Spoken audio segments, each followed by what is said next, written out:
Hi, everyone. Welcome to the National Parents Union. This is the nightly restorative check-in. It is Friday, September 18th. I have to look at my notes to look at the date because time is flying. Like every time that I have to say the date every week, I just can't believe we're here.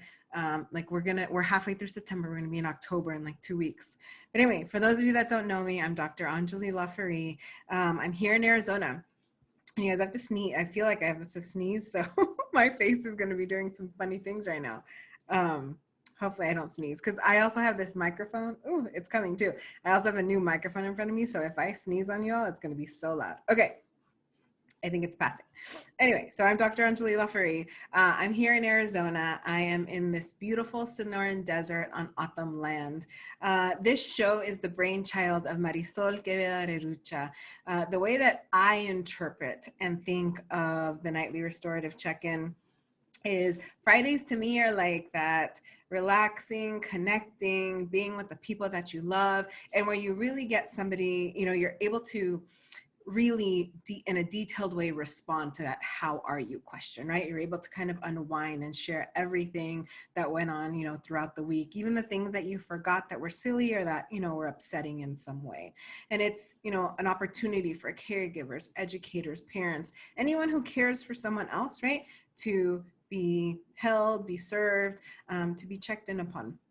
That's just so important right now because we're doing so much. So the reason, or one of the ways that I was able to host the show, or one of the reasons, is because initially I was a guest on Marisol's show, and I introduced a breath pattern titled 478. So I want to maintain the integrity of her show. She hosts on Mondays and Wednesdays and has continued to use that breath pattern. So I'm going to keep it going on Fridays. So let me quickly explain that. Basically, you are inhaling for 4 seconds, you're holding your breath for 7 seconds, and then you're releasing your breath for 8 seconds. And we do that 4 times around. On that 8-second exhalation, you actually want to try to exhale for as close to those 8 seconds as possible. So it kind of feels a little bit like you're still holding your breath while you're exhaling at the same time. This breath pattern is really effective to reduce your anxiety, although the way I described it right now might not sound like it if it's your first time, but it's really effective for reducing anxiety. If you have trouble sleeping and you wake up in the middle of the night and you use this breath pattern, there are actual studies that show that it can get you to a point of relaxation to fall back to sleep. So, like I said, the first time might seem a little awkward because it's not a natural way of breathing. But once you get the pattern down, most people find it to be extremely helpful. I know it's something that I use as I'm like transitioning from one event and thing to the next to just kind of ground myself. I also think about using this breath pattern like to arrive, to kind of have all parts of me be there at whatever next thing I have to do. Okay. So I'm going to count it out. Some other kind of things that I often say or recommend is that you kind of uncross your body, right? And I'm getting settled too as I'm giving you these instructions. So uncross your body, right? Take an open stance, an open posture. You can sit cross-legged if that's natural for you, but just kind of that feeling of being open, right, to the relaxing experience.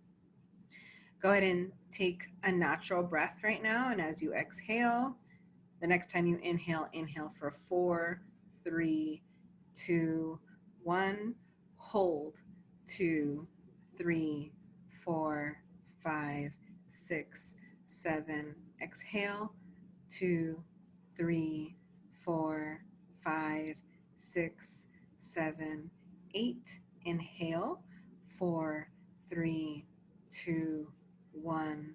Hold 2, 3, 4, 5, 6, 7. Exhale 2, 3, 4, 5, 6, 7, 8. Inhale 4, 3, 2, 1. Hold 2, 3, 4, 5, 6, 7. Release 2, 3, 4, 5, 6, 7, 8. Inhale. 4, 3, 2, 1. Hold. 2, 3, 4, 5, 6, 7. Release.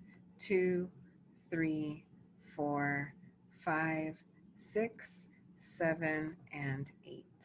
All right. I'm actually able to take a deeper breath. And so that is always a good indicator for me, that hopefully you had a good experience. I think also just as long as I'm calm, I'm able to kind of translate some of that sense of calm and relaxation as well. All right, I'm trying to share this.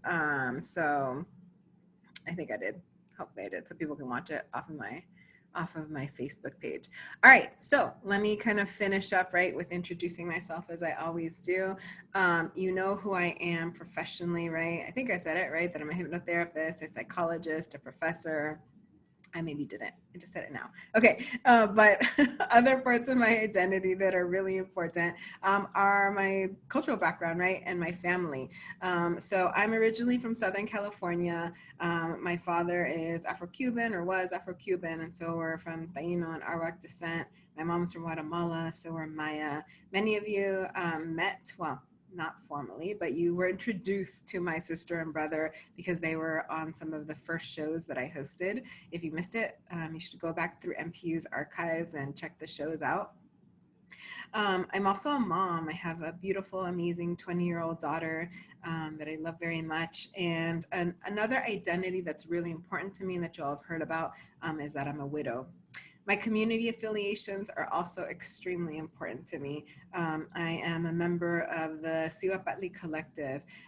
We are a group of women who focus on Indigenous mothering. We say that we work on issues from womb to tomb. And the same thing I've had some folks on from the collective and hope to have on more soon. So today we have Maritza Guridi on the show, coming onto the show. She is also a member of the NPU family, and we take that title really seriously here, that NPU family. Maritza is in Philadelphia. She is a delegate. She's a council member. She's also on the committee for Every Family Votes, which is something that I hope that we really focus on today.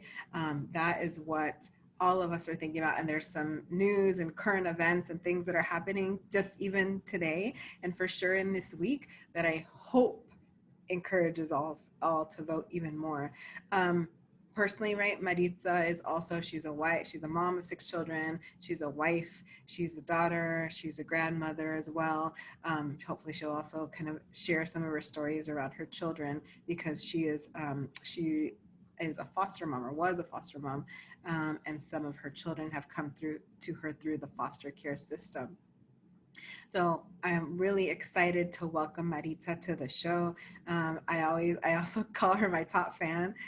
We have a bunch of us that support one another, and Maritza is definitely a supporter of mine. Hello. You're on mute, homie. It's okay. Look, There I'm so used to just, just hey, speaking, just going for yes, it. The funny thing is, okay, so we had microphone issues when we were coming on, and like Maritza, you know, Maritza's there. So, like, yes, I'm just used yes, to like, boom. yes. How, how are you? I'm tired. Yes, yes. Yes, and I'm tired because I've been up since 3:45 a.m. I'm a light sleeper, so and I normally wear earplugs, and I forgot to put them in, and then I heard a noise, and it was my daughter whose bedroom is right above ours, and I hear something, and I'm like, oh my gosh, who is it? Which child is it? And I text her, and I'm like, is that you? She's like, yeah, I had to go to the restroom. I'm like, yeah, come on, you woke me, Yes. mom. So I said, you know what? I'm up. I can't go back to sleep, so I worked out earlier than I normally do. Well, and I'm going to say, yes, like I am super proud of you. And I also get inspired by you on your workouts because, girl, you post the things that you do. And I'm like, dang, that was a hard day, you know? So, congratulations on what you're doing. And tell us, like, yeah, what's motivating these crazy workouts that you're doing? Well, the COVID pounds definitely came on. Mm, And, being sedentary, if you have the kind of, sitting down all the time in front of a computer, I said, you know what, the COVID pounds have to go. I need to really be more active. So between working out and walking our Cane Corso, and she's a big girl, so I walk around North Philly with her, so I feel, I don't feel as intimidated walking around by myself in these neighborhoods, and I get my miles in that way. good for you. Good for I you. just want to Yeah. be healthier. I just want to be healthier. I hear that. And actually, so I'm somebody who works out quite a bit, and actually, in the past month or so, I feel like I haven't been working out as regularly. And I was kind of visiting my chiropractor, and he was kind of like, "Hey, what's different?" And so the point is that not working out as consistently as I typically do was impacting my sleep. So it didn't matter what time I was going to bed. I was kind of waking up like within 5 or 6 hours. And then as soon as this week, as soon as I brought the working out back in, I'm gone for like 7, 8 hours. I know. And so my body just needs it. So that's also why I get excited, when I see other people on the workout journey as well. Yeah, I just decided. I set a goal for myself. I said, let me just at least get 30 minutes of movement, consistent movement, as well as 2 miles a day. So that's been my goal. Good for you. Good for you. Thank I'm not. you. Thank you. Yes, I do. And it feels so good. So, and like you said, it's not for vanity. It's just for the sake of health, right? Of all the other ways that us being physically active, right, impacts our health. Because I know directly it impacts my stress level or reduces my stress level. So, Yes. anyway, so I very quickly introduced, kind of some of your roles within MPU, but I know there's so much more to you and who you are. What else is missing from your introduction? Like, who else is Maritza? Maritza is also a learning a new skill. Mm-hmm. I am now a secretary in one of the public schools in Philadelphia. So I am learning every day something new and having a much more deeper respect for anyone that has that role. Anyone has an executive administrative assistant role. I'll tip my hat to you, because the things that all the work that's required on top of the ability to speak to every kind of person, uh, you have to be able to show, you're the face of the school. Yeah. So your demeanor will then dictate how that conversation is going to go, whether it's over the phone or in person. And right now, I'm finding myself really, really honing in on my over 25 years of customer service experience, Mm-hmm. and also my experience as a mom. Because when the phones start ringing and it's parents screaming and hollering and upset and frustrated with this virtual learning process, is just a matter of trying to keep them calm to then be able to try to help them. And same Well, thing when they're walking in the building. I'm sorry. Yeah, no, you really are that. You're the gatekeeper. Like you're that access code. So people need to treat you nicely because you can deny them access. You're focusing on the way that they're maybe frustrating you because of all their challenges. But I wish people knew how important your role is. And I feel like I was, it's something that I was raised with, and that's something I always think about. Like that person that sits at the front desk, be nice to them. That's right. And I've learned that. That's one thing. Wherever I've worked, wherever I've been, I always made sure that first person always got a good morning, good afternoon, good night, see you tomorrow. How was your weekend? They got a smile. My last job, Maria Elena, oh my gosh, Econcilio, she deals with all types all day long. And I was like, I say, you drinking coffee, I'll bring you one. And I was bringing her coffee all the time because I was getting one for myself. So, and they didn't even ask for anything because that's not what it's about. I was like, here, you deserve your few minutes to beber tu café en paz and Mm. help you start your day. So I was happy to do it. And that's just how I am. Yes. Yes, it's so important. And then also even more so, right? You're flexing your bilingual skills, I'm sure you're doing it in multiple Yes. languages, right? So even more Yes. of an asset. And Oh but my yeah, God. it's so tiring though. It's extra. Yeah. So I get home, I get home and I don't want to look at the phone. I don't, I don't really want to look at a computer, but I'm tasked. I've been blessed with the opportunity to be with the National Parents Union. I enjoy what I do very, very much. I talk about it all the time. Just like you said, we are a family. We support each other. We uplift each other. We're there for each other. And we help each other out because we have so many of us have so many different talents and experiences and knowledge. And it's not like secret squirrel, I'm only going to keep this information for me. No, we share it with each other. And it's a continual cycle of sharing of shared information that we share with others. We share with all of our networks. We share with all of our family and friends, with anyone that's in need of any assistance regarding the education of not only our children, but everyone's children. We're very collaborative. And I appreciate that. That's kind of naturally who I am. And I think at different times, you know, even when I've written up like who's going to be on the show and stuff, I you know, I've tried to examine like, okay, I'm using the word friend and I do think of all of you as friends, but it's like the relationships are so young, but it's been this immediate, like just love and support, you know? And I don't even take it lightly when I say like, you're my top fan. I mean, like, because you helped me, you, Judith, who else? Vivette, Christina, you know, all the people who are in frequently in the chats, like, not only is it just support, we help one another when somebody needs to like include an email address or whatever. And I really think that that's like a model for some of the new ways that like industry and work should be, you know, could be. That's more feminine, that's more communal, and it's more collective. Absolutely. Absolutely. But I appreciate you as my MPU comadre, you know? Thank you. Yeah. Comay. I know you were like, how do I begin the collective? We'll get there. We'll get there. So Absolutely. anyway, so, okay, there's so much to talk about. But Yes.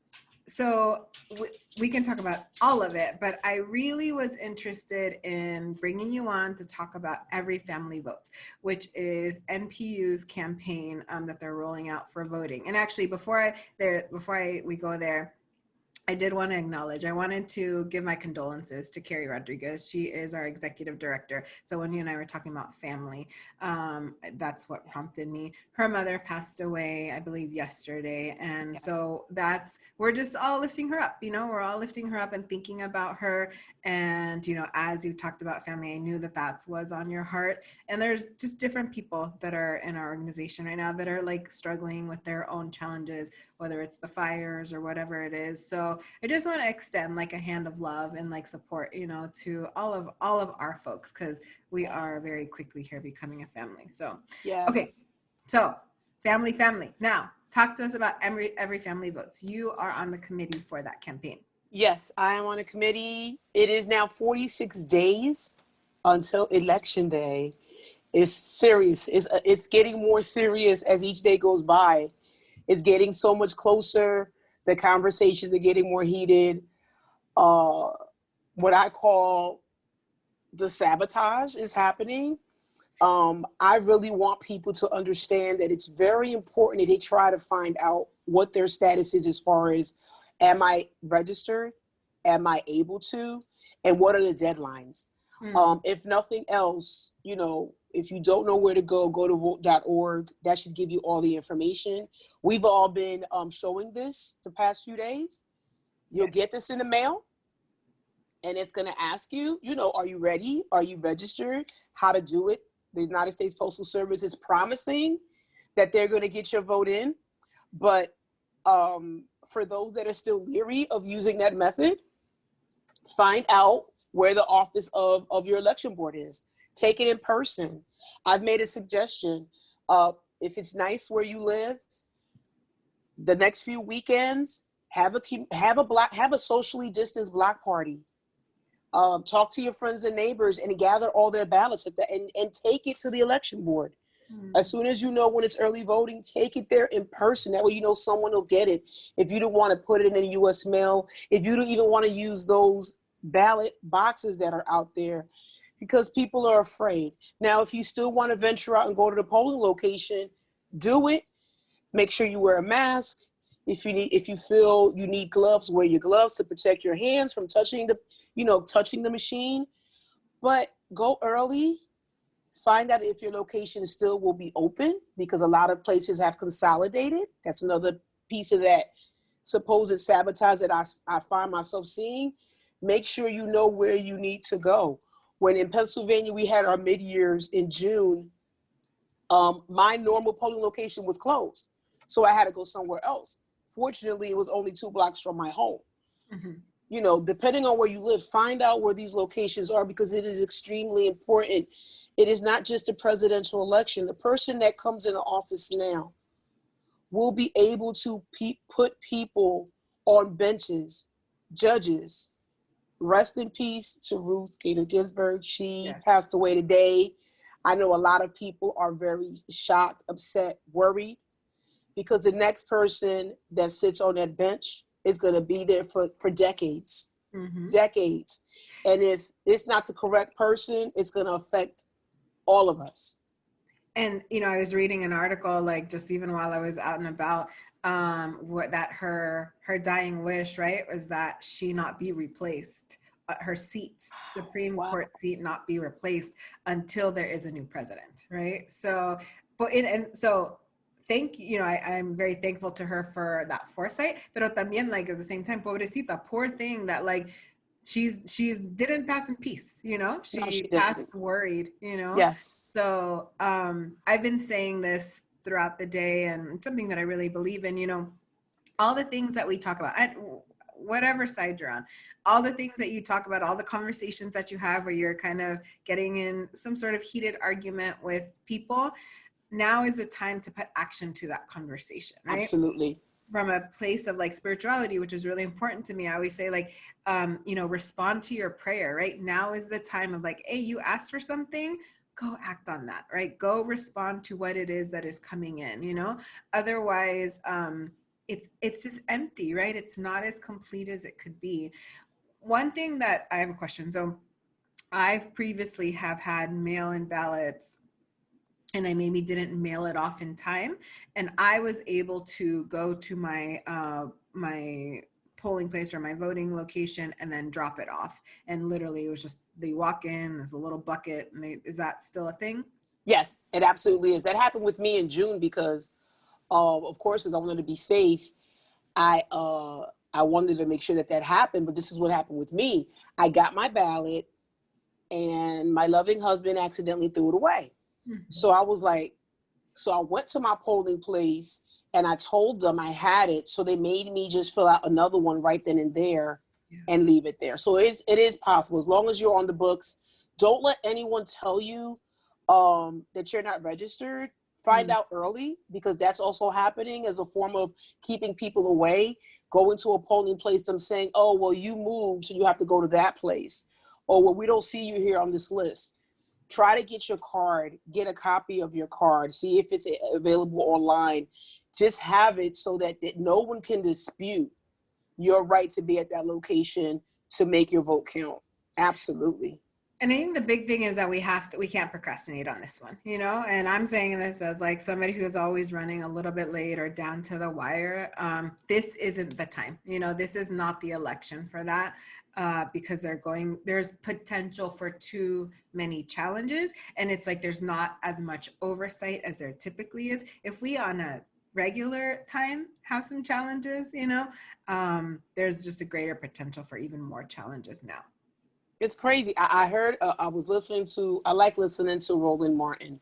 Mm-hmm. And he had a guest on his show that said, for all those individuals that feel they need to do something, you may have not been that person that was out there protesting when they, for social injustice. If anything, your form of social protest can be that the day you go vote, you take others with you. Mm.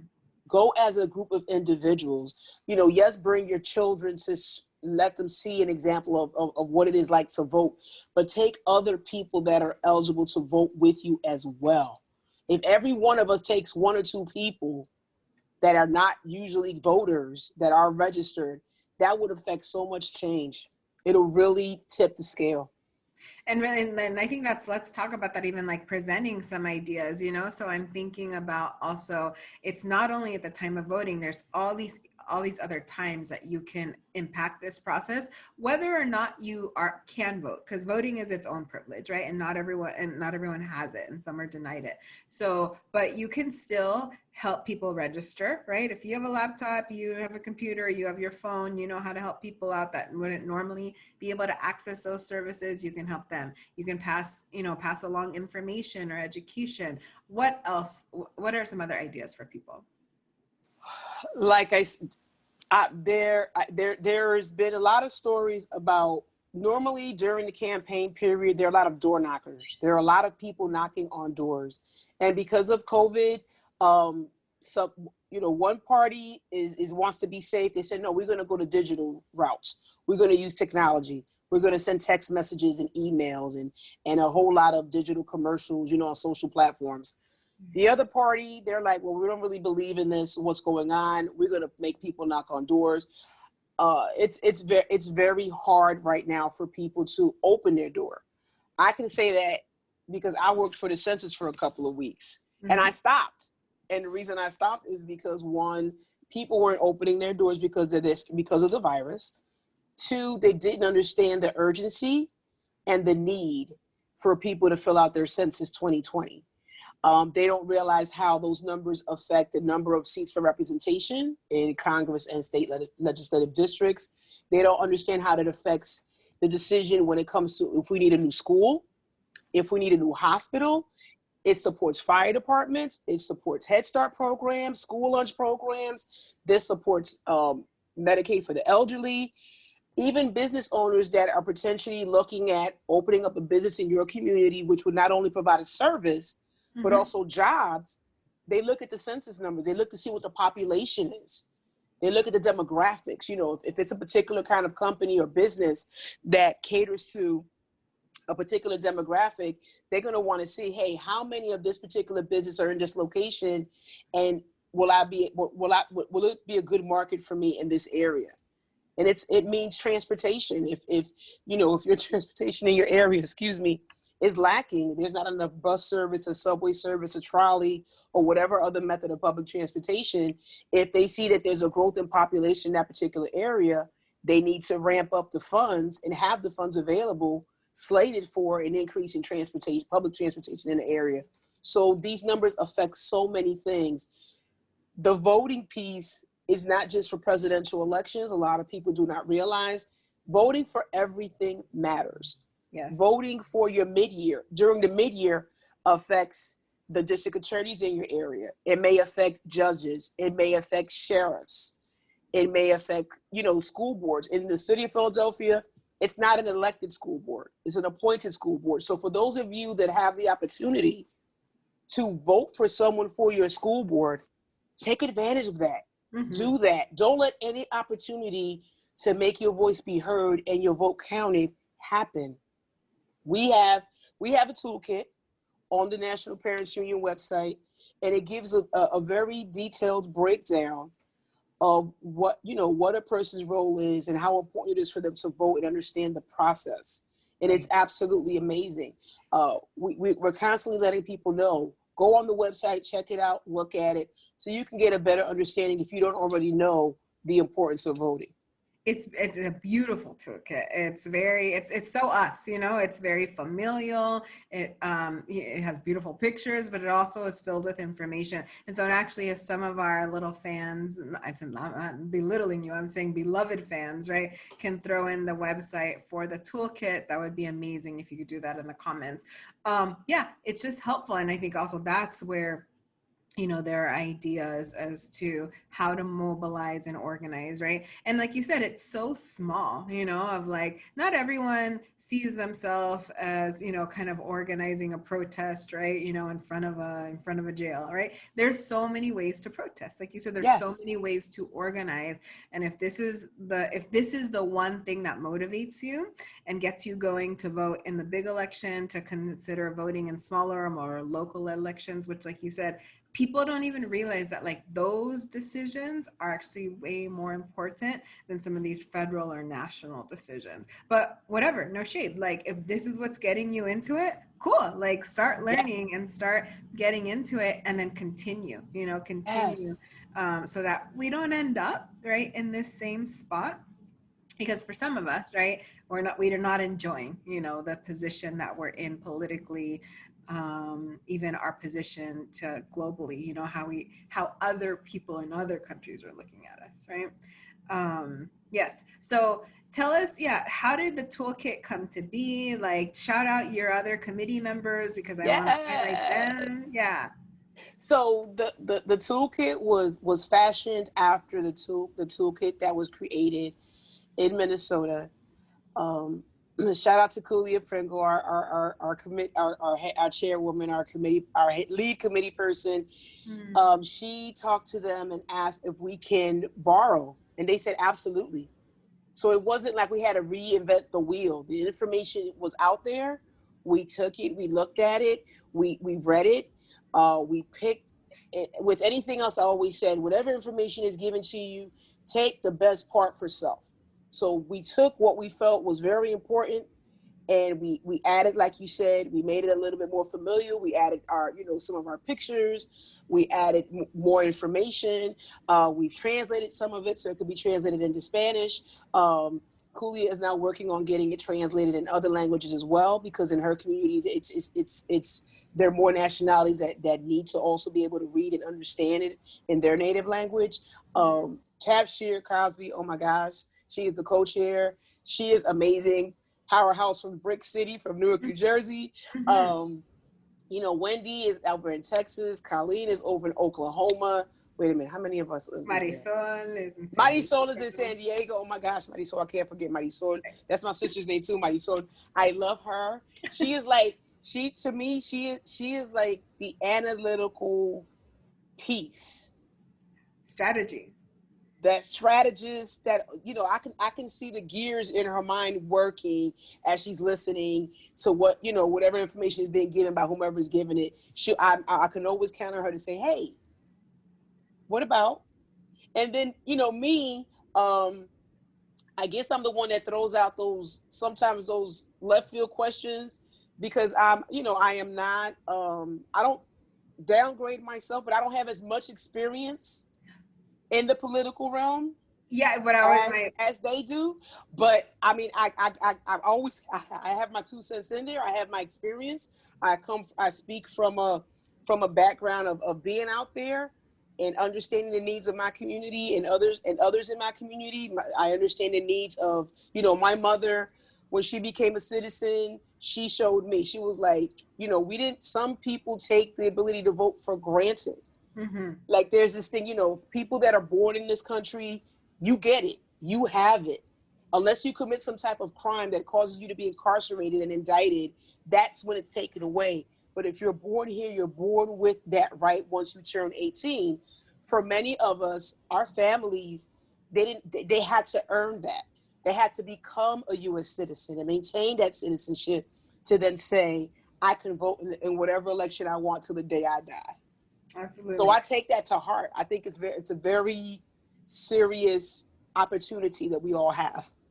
Well, and I was doing the box, like I think of you and you went in a different direction, but I think of you, I imagine like what it would be like to work with you as on a project. Like to me, you're so like sincere and invested in everything you do. And I imagine that you throw out questions and like, dang, we didn't consider that, And then also, like you said, just from your experience, like you're a community advocate, you've held leadership positions, right, with at different levels, on school boards, at different educational levels.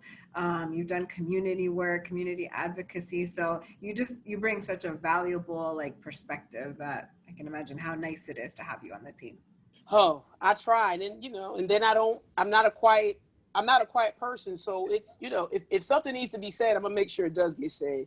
If someone I, needs to be heard, I'll make sure they get heard too. I almost feel like my calm energy, right? So I'm tired is like bringing you down, because like, yes, yeah, because I love your energy. So I love it, but I'm feeling my low right now, just cansancio, just tiredness. Yeah. Talk to us about your mom, because I share the same experience. So your mom, right, is Dominican. Yes. And my parents could vote, but I always remember, I want to personalize this part. I remember like my dad really making a point of like, this process in the US does not happen in other places, especially in Latin American countries, right? It doesn't happen, that the peaceful transition, you know? And he would highlight that of like, this is really important and not to be taken for granted. Absolutely. What in Dominican Republic, every time there's an election coming around, there's a strike. Mm-hmm. There's a gas strike. There's a water strike. There's a worker strike because people don't like that change. You're absolutely right. She came here. My mother's been here since she was 16, and she did what she had to do to do. You know, she met my dad. My mother's family and my father's family knew each other in Dominican Republic. So when she met him here, she was 18. She knew of his family and she got to know him. And she married very young at 19. And then she didn't become a citizen until she was in her mid to late 30s. Hmm. And once that happened, during that process, excuse me, she brought all her family over here, all her sisters, all three of her sisters. And then they brought, and she helped bring their spouses and children as well that were born over there. So thanks to her, a very large part of the Paulino Santos family is here from Dominican Republic. The Guridi side, my father's side, a lot of them were here already, and my father was one of 13 children. And now there is one, my tia Margarita, she's the last one of all the siblings. But that last name, Guridi, it's not a common last name. So if anybody runs into one of the Guridi, they're a cousin. They're definitely a cousin. Yeah. Yeah, they're definitely, whether it's a Guridi with an Y or Guridi with an I, they're my family. Yes, yes.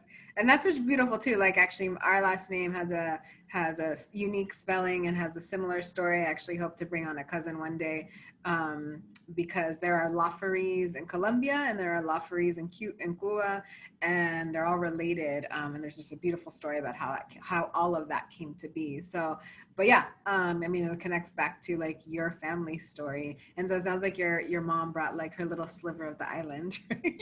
She had to. And then when speaking of Cuba, I found out that Guridi's, the origin is from Cuba. So that's on my bucket list whenever we're able to travel, to go to Cuba. I want to go because something about it has always resonated with me. Wherever I hear the music, whenever I'm around the people, it's just like, I need to go just to see if I can find some more family. That's why I want to go.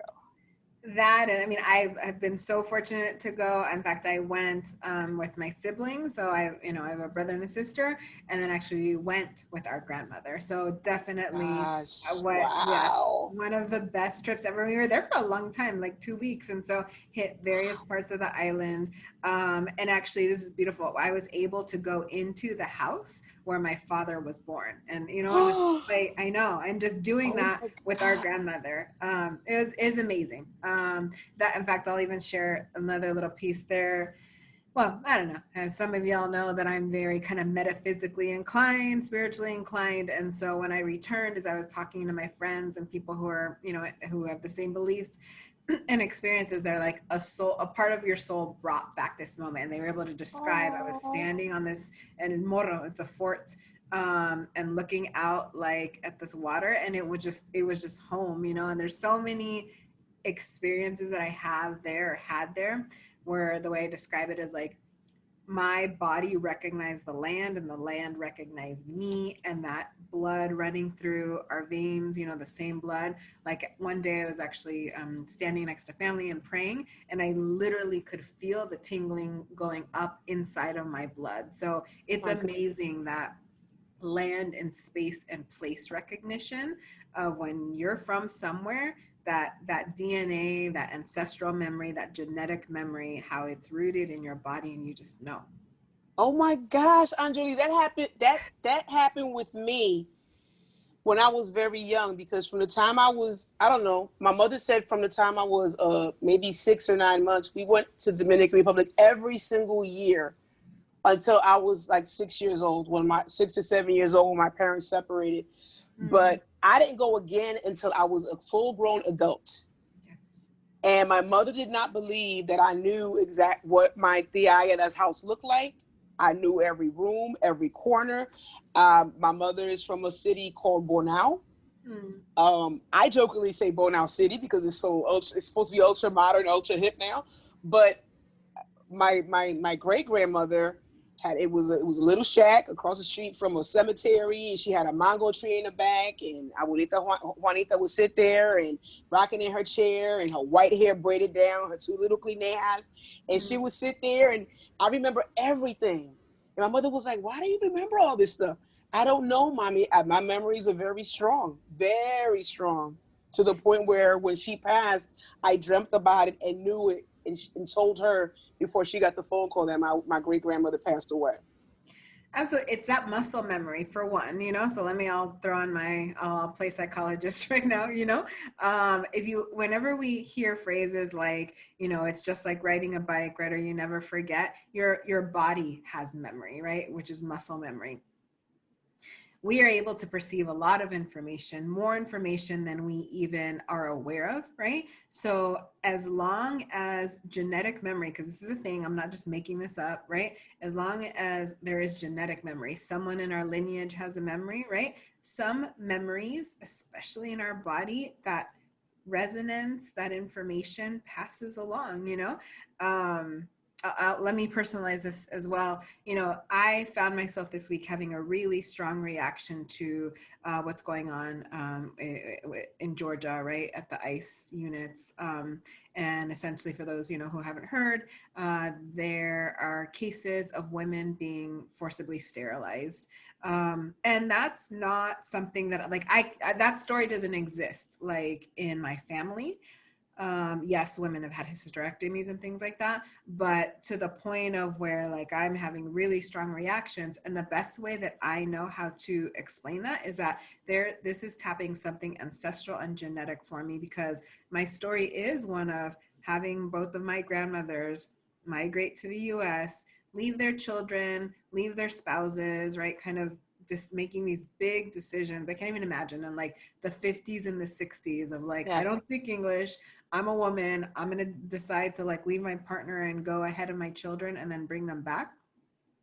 So just the shoulders that I stand on of the decisions that they made, and that they did it for me, that they saw me, and that's why they did it. So like I could even cry about that, you know? So Yeah. that's the part that like really hits me hard about what's going on with it. It does. It makes me so emotional. Like No, so. it's and you're justified in feeling that way. My tia Ramona did that. She came over with my cousin Pablo, and he was a baby, but she left her other four children with relatives. Hmm. And actually, and she left, she came with the oldest and the youngest, but the other three stayed behind. And sometimes, unfortunately, they didn't appreciate her sacrifice. Yeah. I hope one day they do. Because today, actually, she tonight, I was told before I got on the show that she was getting a stent put in. So Hmm. she's in a hospital right now. I'm gonna go see her tomorrow. But that's her story. She came. She made a choice. She busted her butt working here in the United States to send money to help educate and feed and clothe her children, until she was able to then send for them with my thanks to my mom's help, and they're all here now.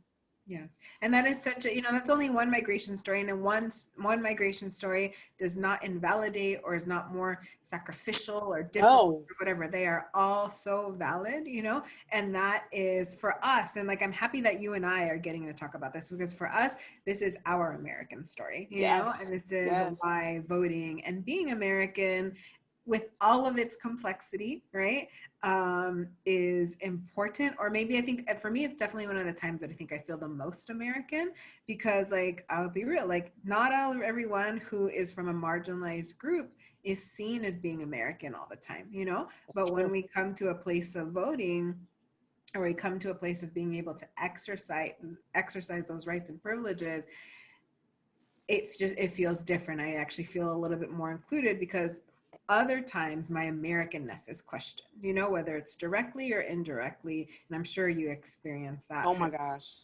Can you tell us? Yes. Well, um, oftentimes, when people, unless I openly say what I am, they don't know. Mm. And I've gotten, the what are you? Where are you from? They say, oh, well, are you from, are you from Trinidad? Are you Jamaican?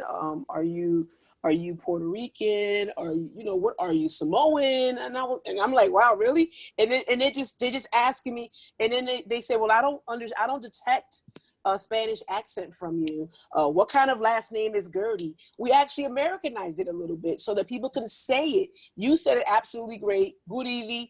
That's what it is, good evening. But not everybody can say good evening. So they really kill it. So at a very young age, my sister and I just say the I is silent, Gertie.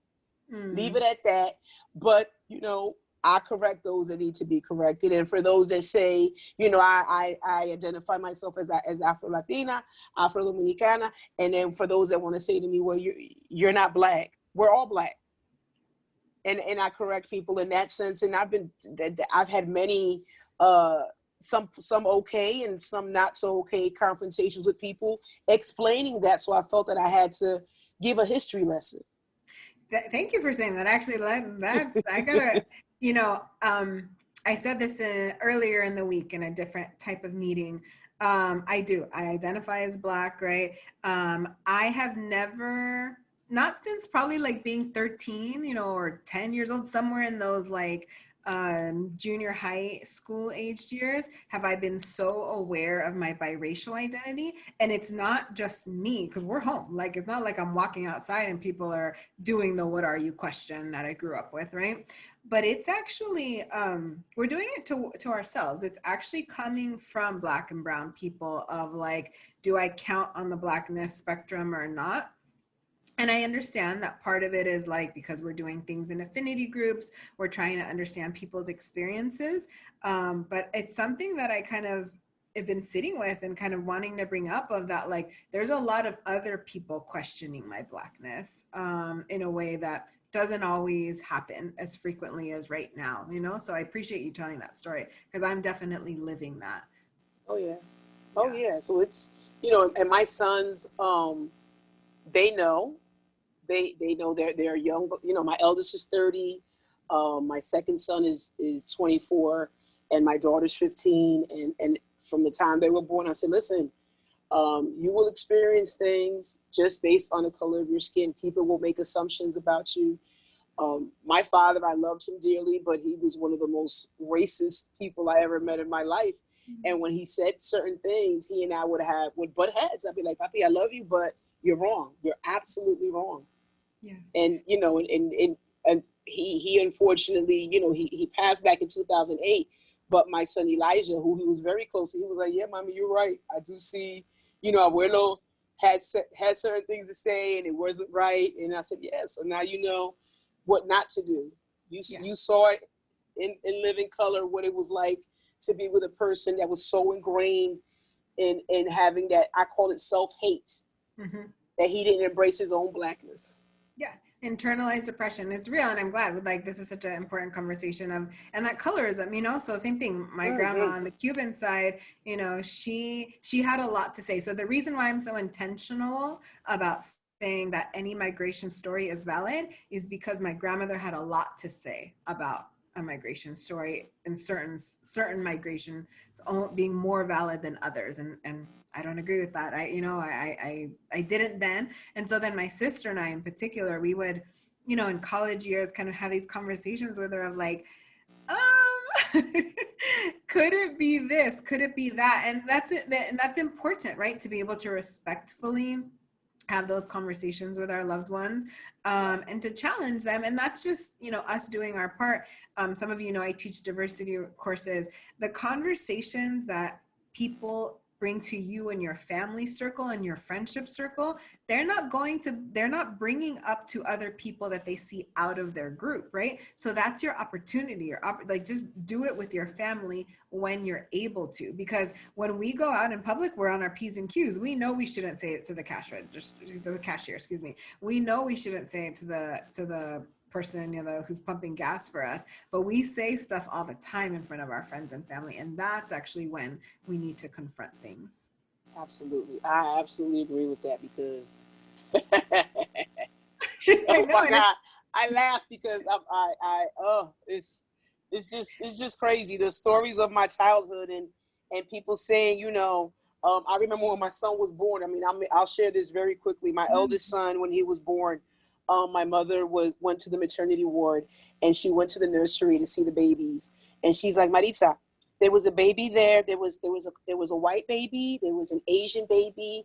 There was a really, really dark skinned baby, and then there was a little baby that era un trigueñito, you know.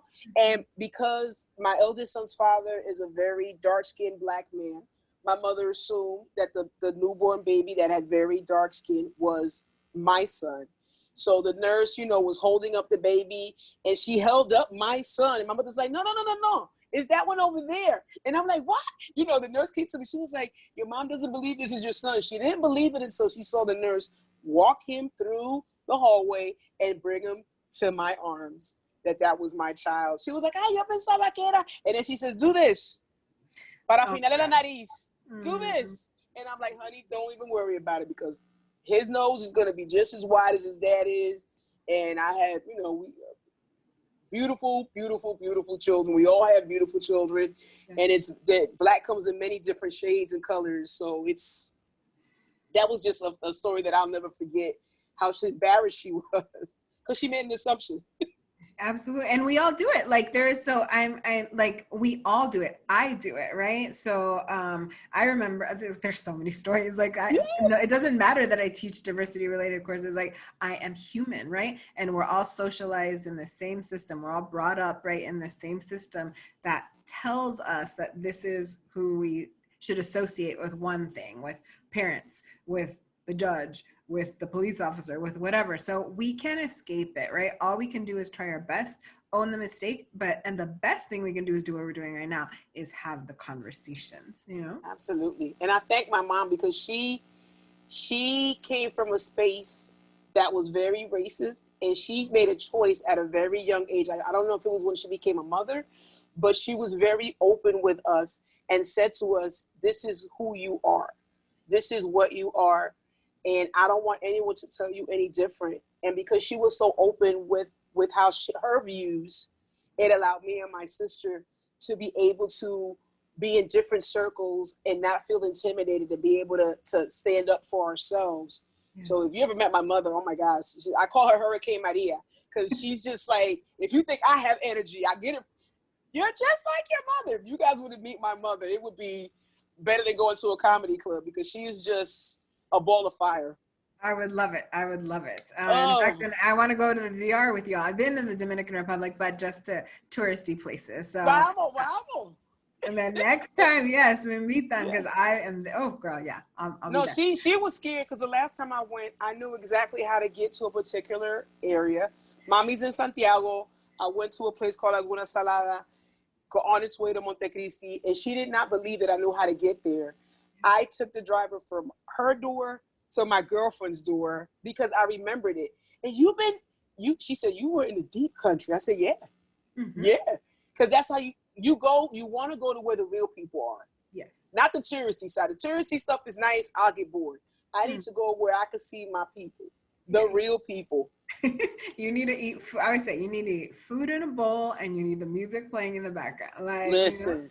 And my girlfriend's mom had a colmado, and she was like, ¿qué es lo que tú quieres, niña? She was like, she said, tú llegas aquí como un ciclón. Cada vez que tú llegas aquí como un ciclón, because they said that I riled up all the women, you know, because and machismo is very strong. It is. So I would get there, and here comes independent Maritza from the United States saying, vámonos. What do you mean? Isn't that your car? Yes. Well, let's go. I have to ask my husband. All right, honey. We'll call him later. He's not even here. He's in the United States working. We'll call him later. Let's go have some fun. They hated it, but it was fun for them. That we could go in a lot of directions, and it's funny because actually, like, I know, so cute, like the stereotype, right, of Cubans is that they're like really boisterous and stuff like that, and I know actually that's not my estilo, right? You're more Cuban, and I'm actually more Dominican. Dominican women are thought to be more submissive, and I own that all the time. I was like, I know I'm more Dominicana even without even being that than I am Cuban. So everyone's like, the inside of me is Cuban, right, but that outside, that external, it's definitely that Guatemalan, right? You know, that like temperedness, you know. So I'm aware of time, and I want to return us back to one question about voting Yes. and kind of census stuff. But again, not because this is a digression, like this is all important. This is why the voting is so important to us. And you're getting texture and contextualization of what it is to be American. What are Yes. some of the reasons why people choose not to vote? So, and or participate in the census? What are the fears and the myths that we need to dispel? With regards to voting, people have a sense of apathy. They sometimes think that their vote will not count, Mhm. that it won't matter. Oh, it's just they're gonna. It's already a setup. They already know who's gonna win before it even happens. I don't want to go. We need to get out of that, and we need to lead by example, because if we go and we take our children, and we always take our children, then when they become 18, they're going to want to go because they've seen what it's like. That intimidation factor is gone. Oh, I've gone with mommy and papi all the time. I've gone with mom and dad. I've gone with my grandma. I've gone with my aunts, my uncles, my older siblings. We've gone to vote together. We got that little sticker, and we took a picture and posted it. We did whatever we had to do.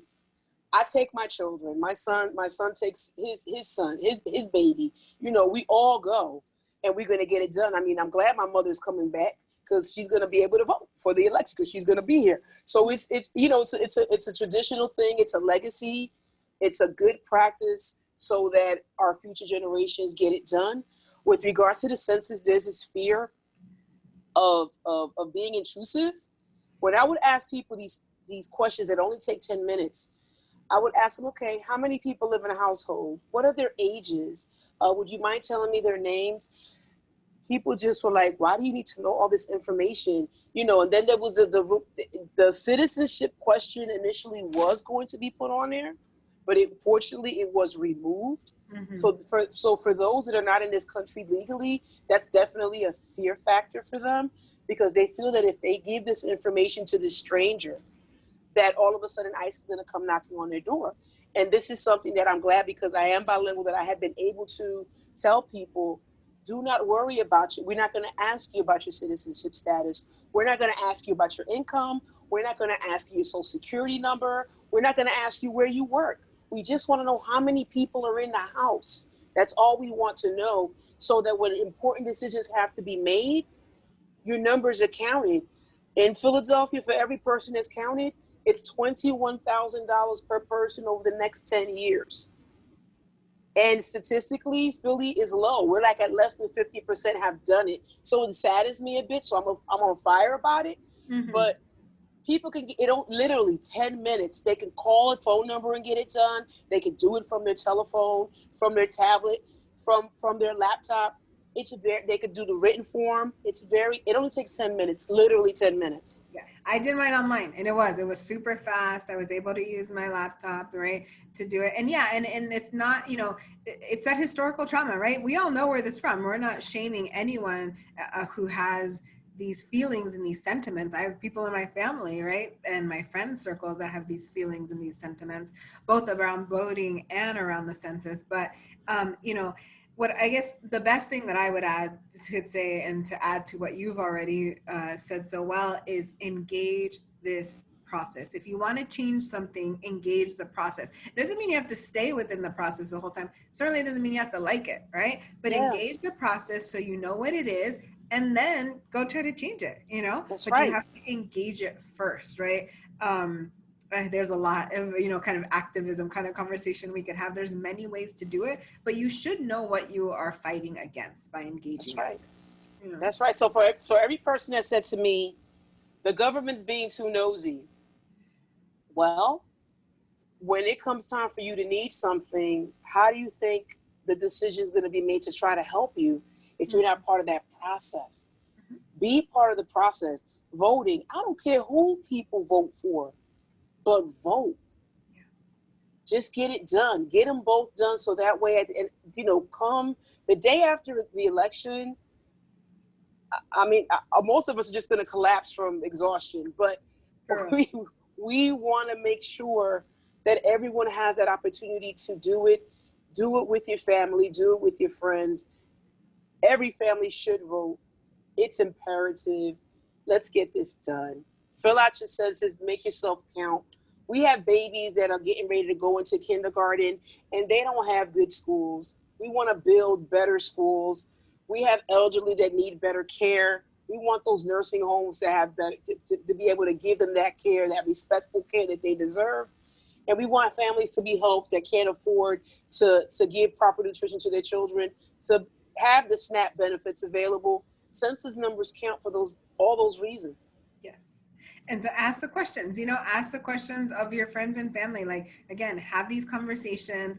Again, other ways for you to engage this process, right? To impact the country, whether or not you can or can't vote, right? Help with the census, convince people to kind of fill out the information. There's so much that we can do. Manita, we're at time. I know. I could talk for days. You know that. You know I that. you and I could, and I really like. Me haces falta, me hiciste falta. Like growing up, I didn't have a lot of people who looked like me around me, and so that's why it's so even more special to me to kind of be affiliated with MPU and to have somebody like you, like a prima, comadre. You know what I mean? Like reflecting back some of my experience because I didn't have it. I didn't have it as much as I needed it. So I Well, you soaked got it me up. now. I do. You I got love me. it. And I'm gonna show my shirt.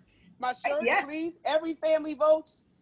Do it. If you have a question about it, you can reach out to me, Maritza at npunion.org. If you want any information from National Parents Union, info at nationalparentsunion.org. Look for us on Facebook. Look at all of our shows. Reach out. Question us. We'd be happy to have a conversation with you.